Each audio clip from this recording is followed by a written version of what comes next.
Hello, I'm Jeff Siegel. Welcome to SantaAnita.com and our Saturday video seminar as we look at all 9 races on today's Pick 6 carryover program at Santa Anita. Hopefully the rains will stay away. The turf course is going to be listed good to soft, and the main track was sealed this morning. I imagine they will open it up a little bit for racing, so it should be in pretty good shape.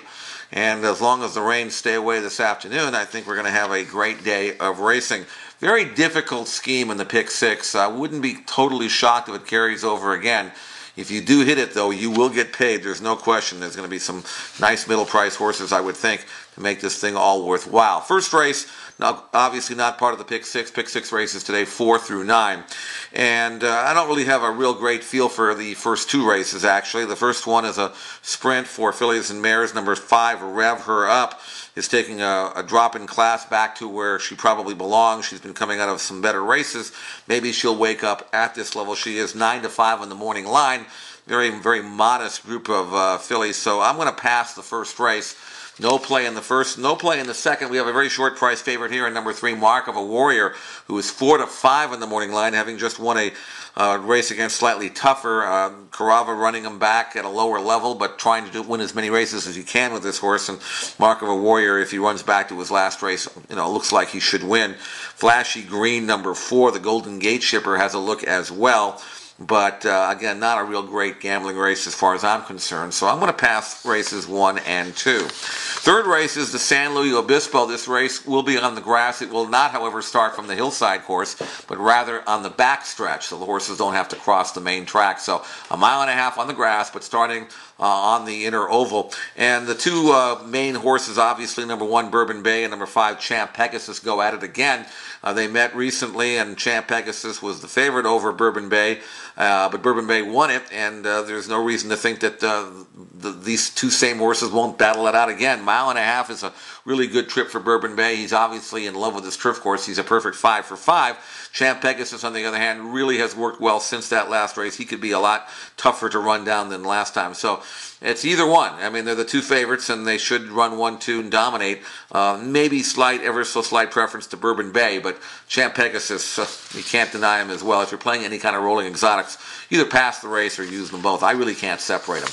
Moving to the 4th race, this kicks off the Pick 6, and I'm looking at number 5, Roulette, It Roll, as my top selection. Maybe a possible single, although number 8, Social Event, certainly has to be considered as well. So for my ticket, I'm going to use them both, numbers 5 and 8. Roulette, It Roll is a Northern California invader, coming off a nice starter allowance win, showing up here in the $20,000 level, which I think is a legitimate spot for her. And on numbers, she's certainly good enough to win. So Roulette, It Roll would be my top selection. But if there is a pace meltdown here, the number 8, Social Event, first off the claim for Carava, has a good late running style. Even though she was well beaten last time, she can improve. And again, if the pace comes back to her, Social Event could produce the last run. So I'm going to use them both. The speed horse, number 5, Roulette, It Roll, the logical horse, and then the first off the claim for Carava play, number 8, Social Event. 5 and 8 for me in all of my rolling exotics and in an exacta box as well. 5th race, starter allowance, really tough race. I'm going to have to go 3 deep here using numbers 1, 2, and 9 on your program. Number 1 is Dime. Number 2 is Got It Milch. Number 9 is Toy. Of those 3, I think number 9, Toy, to me, looks the most intriguing. Blinkers on. He's got early speed. He came off a layoff and first in the States, first in California after coming in from Calder. Got run over that day, but that was going a mile. Now he's backing up to 6 furlongs. Rosario rides him back for Jeff Mullins, and Toy, to me, looks primed and ready. He's come back and trained really well. I think Toy is going to be very tough to beat. But number 1, Dime, and number 2, Got Milch, also have credentials to run well here as well. Dime back on the main track coming out of an allowance race, and Got Milch, very good second in a similar spot last time up at Golden Gate. So he's a threat too, and on Figs, he's right there. Number 2, Got Milch, getting Bejarano. So a real tough race. 1, 2, and 9. Number 1, Dime. Number 2, Got Milch. Number 9, Toy. Slight preference to number 9, Toy. but use all three in your rolling exotics.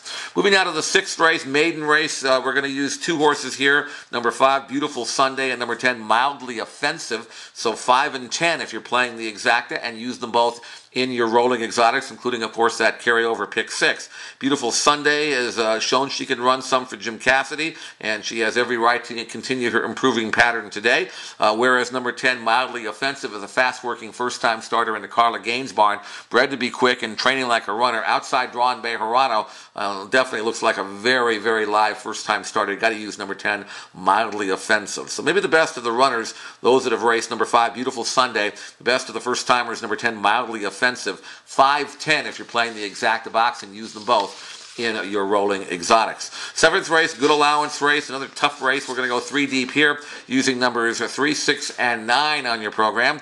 Number 3 is Kevlar Kid. Number 6 is Gallatin's Run. Number 9 is Domonation. So any one of these 3 could win. Very difficult race.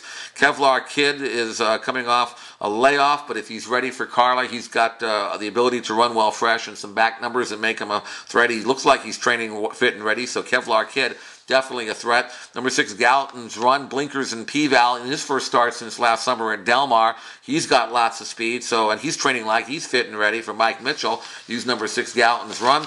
And number 9, Domonation is another horse that has a look here. Had a run off, a layoff, was 4th down the hill. That should have tightened him up for Sadler, and I would think that he'll run better with Gomez, so use number 9, Domonation. So let's go numbers 3, 6, and 9. Use all 3 in your rolling exotics, including, of course, the pick 6. The 8th race is the San Carlos. I'm going to use the 2 Bafferts, using number 1, Mythical Power, and number 2, Ventana, trying to beat number 5, Smiling Tiger, who obviously ran well in the Malibu 2 races back. Kind of bounced last time out when he was kind of fractious in the gate.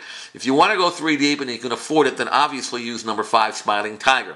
But both number 1 and number 2, Mythical Power and Ventana, the 2 Bafferts, are really good right now. I love Mythical Power's comeback win. He's trained well since, and Ventana, blinkers on. He's capable on his best day of really firing, and I think he will be part of that pace, or at least right off the lead, trying to run down Smiling Tiger. Again, Smiling Tiger's tough. If you want to throw him in, be my guest. I have nothing negative to say about him other than the fact that he's a favorite.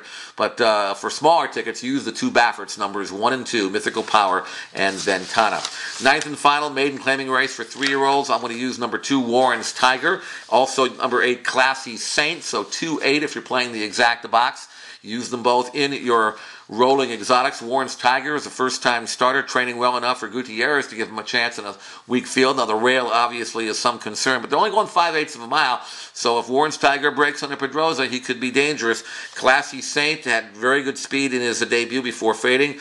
P-Val rides him back. This is an easier spot. Also, the fact that he's shortening up from 6 to 5 is going to make Klassy Saint tough to catch. So let's use them both, 2 and 8. Warren's Tiger, the first timer, and the proven element, number 8, Klassy Saint, 2 and 8. Use them both in an exacta box and your pick 6 and all of your rolling exotics. It wraps it up for today. This is Jeff Siegel for SantaAnita.com. Thanks for joining us. We'll talk to you again tomorrow.